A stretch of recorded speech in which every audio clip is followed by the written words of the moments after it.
Chers enseignants, enseignantes et élèves francophones et francophiles, salut et bienvenue à la revue de la leçon 23 de l'école du dimanche des adultes. Nous vous remercions sincèrement pour l'écoute de toutes nos précédentes revues de l'école du dimanche des adultes. Aidez-nous à toucher plus d'enseignants et d'élèves en cette année 2023. Aimez, partagez et abonnez-vous à cette chaîne YouTube. Bon début du mois de février 2023 au nom de Jésus-Christ. Je demeure votre hôte et frère, pasteur Paul Ézéchiel.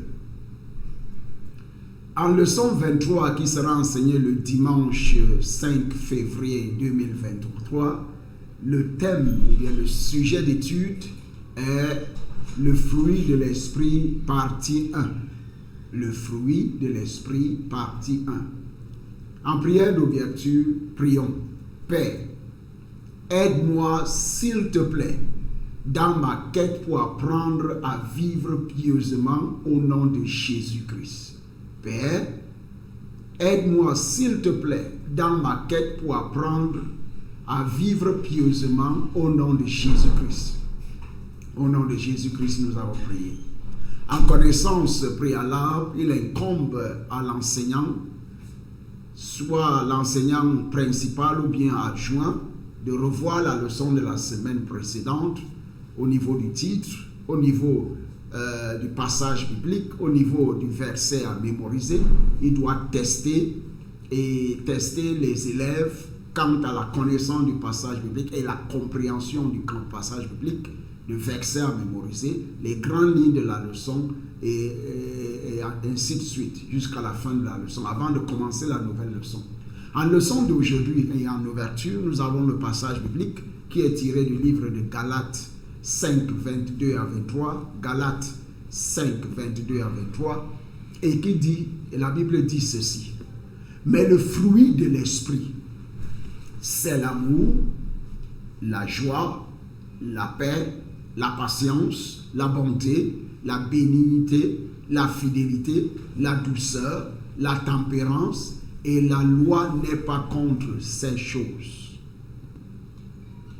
Par la grâce de Dieu, il y a quelque chose qu'il faut noter dans ce passage biblique. Nous reviendrons là-dessus quand la Bible dit le fruit de l'esprit. Et elle commence à citer l'amour, la joie, la paix, la patience, la bonté, la bénignité, la fidélité, la douceur, la tempérance.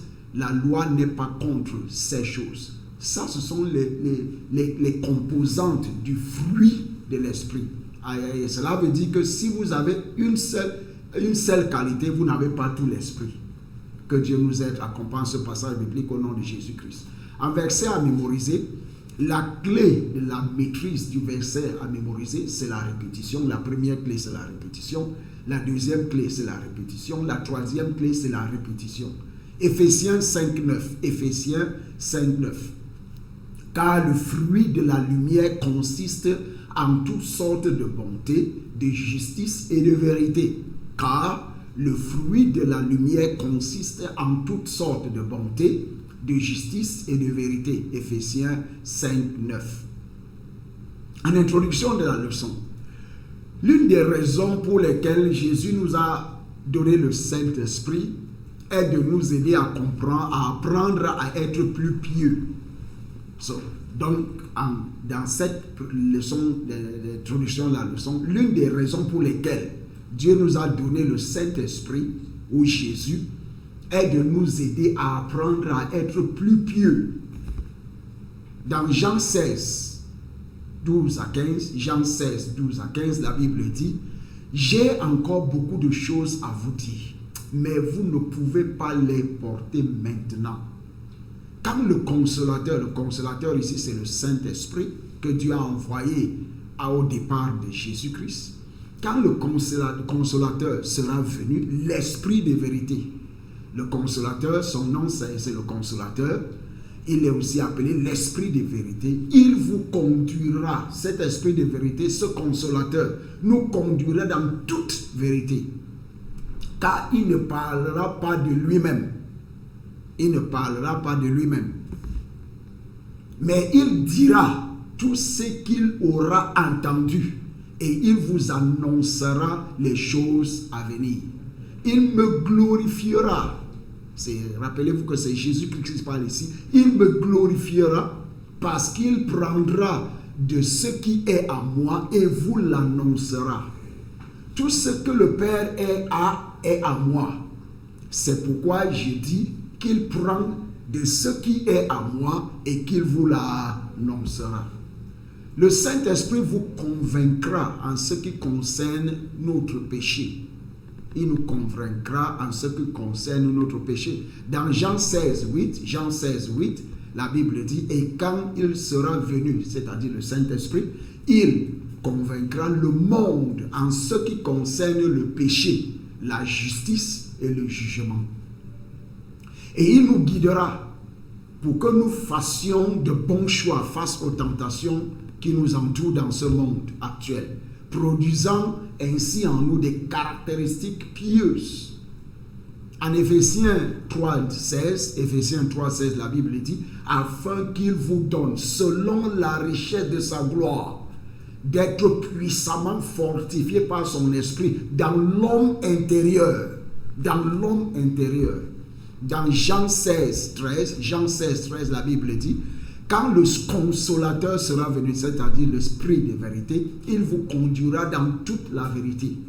Car il ne parlera pas de lui-même, mais il dira tout ce qu'il aura entendu et vous annoncera les choses à venir.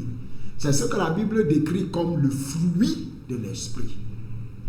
Et je saisis cette occasion pour vous encourager à convoiter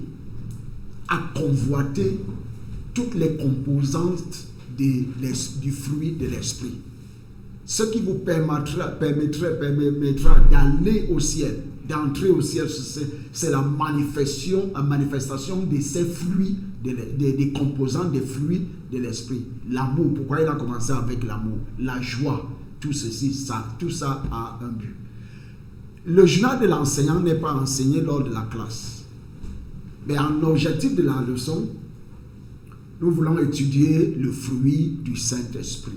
En objectif d'enseignement, à travers cette leçon, les élèves doivent être capables d'identifier le fruit de l'Esprit, d'expliquer pourquoi l'utilisation scripturale de la métaphore fruit et de réaliser les résultats de ne pas porter le fruit de l'Esprit. En plan d'enseignement, pour atteindre ces objectifs submentionnés, l'enseignant doit engager les élèves, engager l'enseignant à joie, prendre les présences des devoirs, demander aux élèves de prendre les prières de clôture, ou bien l'enseignant à joint de diriger la classe et de rappeler les grandes lignes de la leçon de la semaine précédente, de résumer, conclure, évaluer la leçon et donner le devoir aux élèves. En revue du passage biblique, comme je l'ai dit au plus haut, nous savons que la Bible dit le fruit de l'esprit, mais il y a plusieurs composants qui font partie de ce fruit et nous devons le manifester par la puissance et la grâce du Saint-Esprit, et que le Dieu Tout-Puissant nous aide au nom de Jésus-Christ. Amen. En méthode d'enseignement, la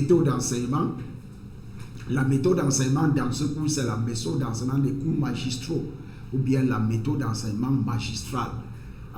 Mais ça ne veut pas dire que l'enseignant doit monopoliser la parole. Il doit engager, faire participer les élèves pour qu'ils puissent comprendre, retenir au moins 90% de ce qu'ils entendent ou bien font et disent. De ce qu'ils font et disent. En temps d'enseignement, nous avons deux grandes lignes dans cette leçon. Nous allons utiliser répartir le temps d'enseignement entre les deux grandes lignes de la leçon. Grande ligne de la leçon. Grande ligne de la leçon 1, pourquoi fruit? Pourquoi fruit au singulier? La Bible utilise beaucoup de métaphores agricoles parce qu'elles étaient facilement comprises dans la culture hautement agricole de l'époque. La Bible utilise beaucoup de métaphores agricoles puisque ça faisait partie de la culture agricole de l'époque. En point B, l'expression fruit de l'esprit fait référence aux résultats que nous devrions voir dans nos vies après avoir reçu le Saint-Esprit et travailler sur nos corps, nos cœurs au fil des temps. C'est pourquoi la Bible nous dit dans Romains 8, 9, pour vous ne vivez pas selon la chair, mais selon l'Esprit. Si du moins l'Esprit de Dieu habite en vous, si quelqu'un n'a pas l'Esprit de Christ, il ne lui appartient pas. Quand nous donnons notre vie à Jésus-Christ, il y a une mesure du Saint-Esprit qui vient demeurer en nous. Mais quand nous désirons le baptême du Saint-Esprit, c'est la plénitude du Saint-Esprit qui réside en nous. Et nous devons, au fil du temps, comme nous continuons à communier avec le Saint-Esprit, nous développons des fruits à l'intérieur, dans notre caractère, dans notre vie. Et ça doit se montrer à l'extérieur. Dans Romains 12, 1 à 2, la Bible dit « Je vous exhorte ». Dans une autre version, la Bible dit « Je vous exhorte, je vous en supplie ». Je vous exhorte donc, frères, par les compassions de Dieu, à offrir vos cœurs comme un sacrifice vivant, saint, agréable à Dieu, ce qui sera de votre part un culte raisonnable. Ne vous conformez pas au siècle présent. Ne faites pas, n'acceptez pas que le monde dicte ce que vous êtes, la forme que vous devez prendre. Mais soyez transformés par le renouvellement de votre intelligence, afin que vous discerniez quelle est la volonté de Dieu. Cette volonté de Dieu est bonne, elle est agréable, elle est parfaite. La volonté de Dieu est bonne, elle est agréable, elle est parfaite. C'est pourquoi nous vous encourageons à étudier la parole de Dieu. C'est un commandement dans la Bible. Dans 2 Timothée 2,15, la Bible dit, nous ordonne d'étudier la Bible. Dans le point C, l'apôtre nous donne les composantes du fruit. L'amour. Pourquoi l'amour? Puisque tout ce qui est fait sans amour est sans résultat, sans récompense, sans bénédiction. L'amour. Aimons-nous les uns les autres.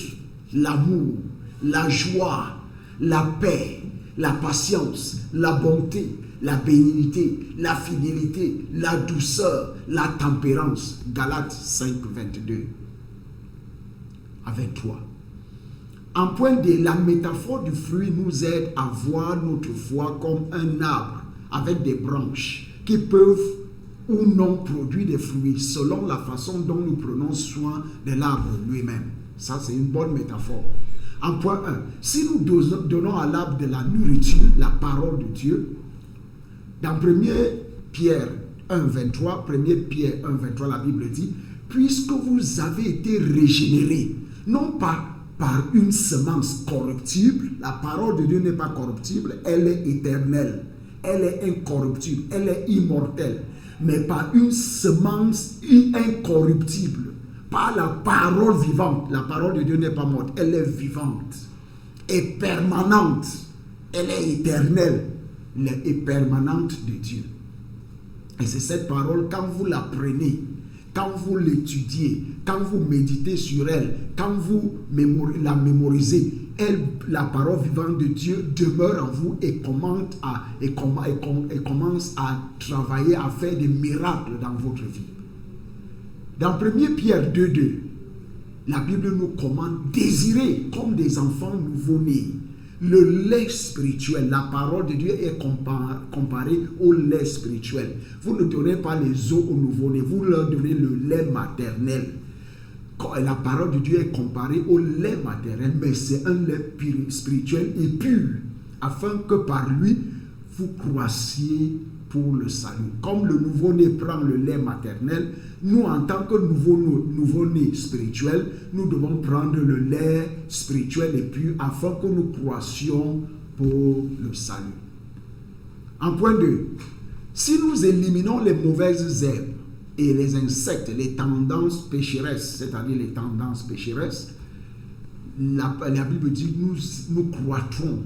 Dans Éphésiens 4, 22 à 31, Éphésiens 4, 22 à 31, la Bible dit que nous devons être renouvelés dans l'esprit de votre intelligence et à nous revêtir l'homme nouveau, créé selon Dieu dans une justice et une sainteté que produit la vérité.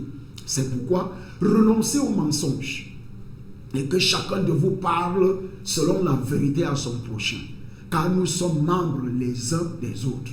Si vous vous mettez en colère, ne péchez point. La Bible ne vous interdit pas de vous mettre en colère, mais la Bible vous interdit de pécher quand vous êtes en colère. Que le soleil ne se couche pas sur votre colère et ne donnez pas accès au diable. Que celui qui dérobait ne dérobe plus, mais plutôt qu'il travaille en faisant de ses mains ce qui est bien, pour avoir de quoi donner à celui qui est dans le besoin.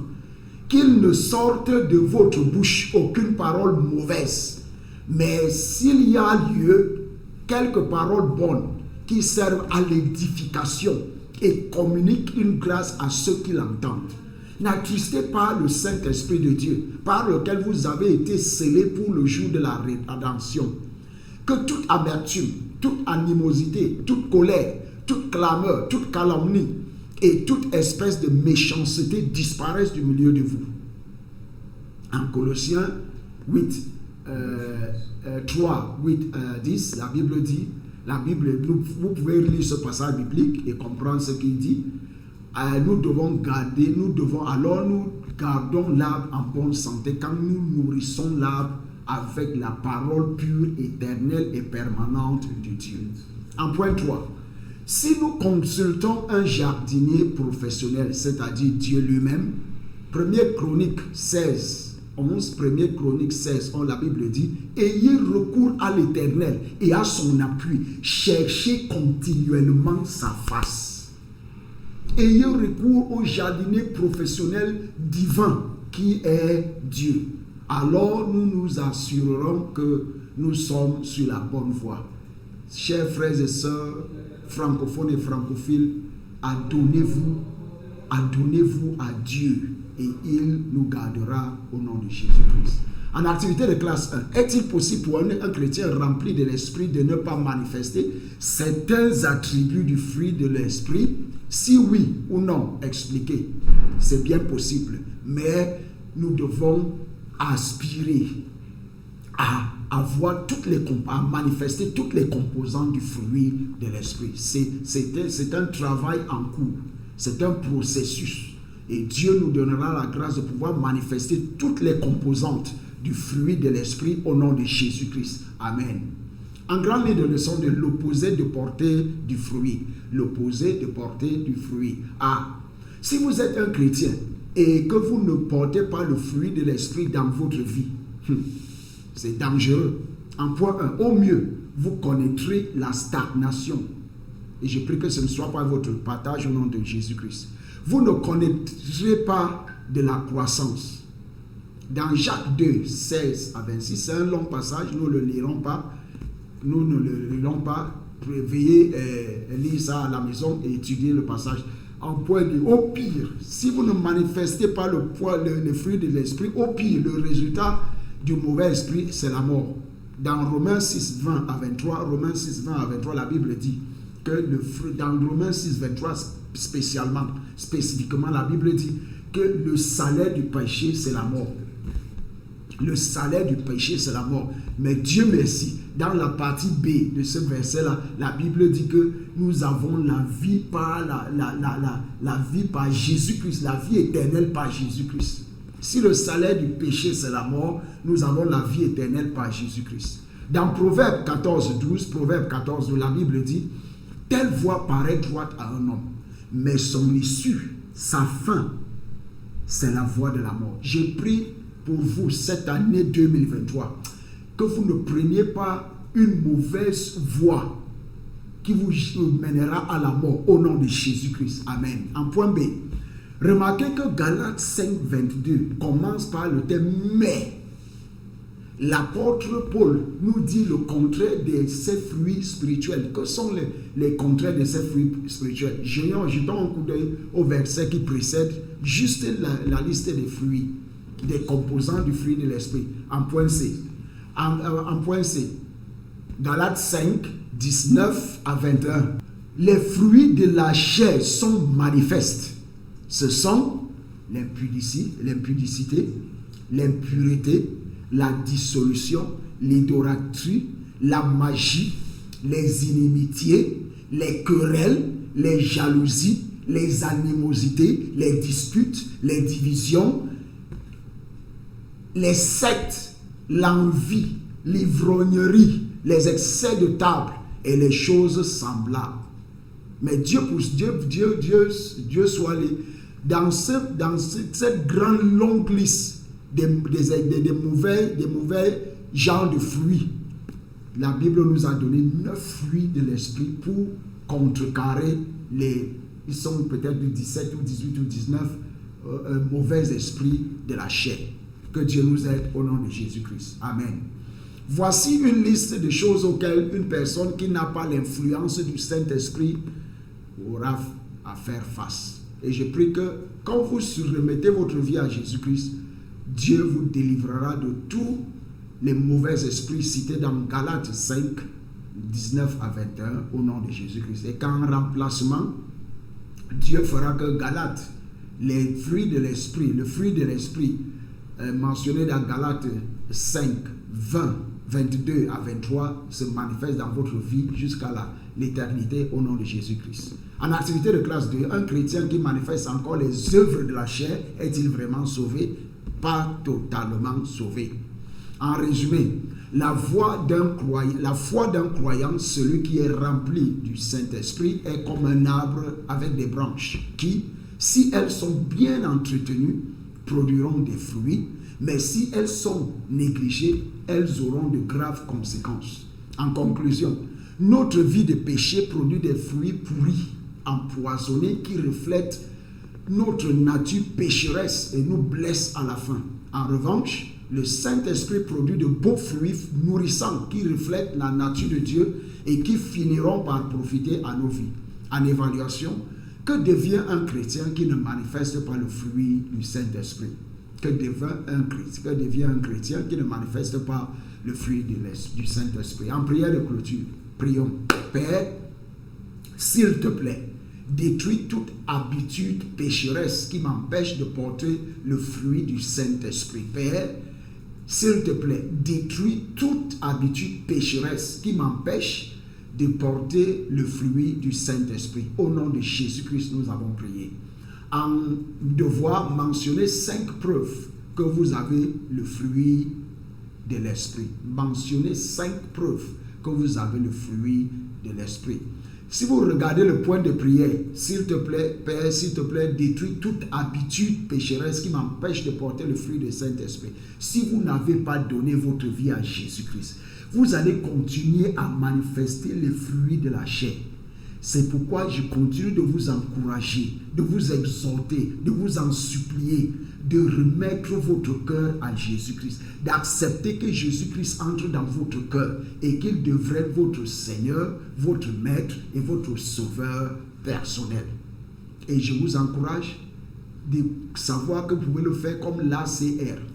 Acceptez que vous êtes pécheur, croyez que Jésus est le Fils de Dieu, recevez-le dans votre cœur comme votre Seigneur et Sauveur et Maître personnel. Et je vous prie, et je vous assure, quand vous continuez à vous nourrir de la parole de Dieu, le Saint-Esprit prendra les rênes de votre vie et vous commencerez à manifester les composantes du fruit de l'Esprit. Que Dieu vous bénisse. Bonne écoute, bonne étude.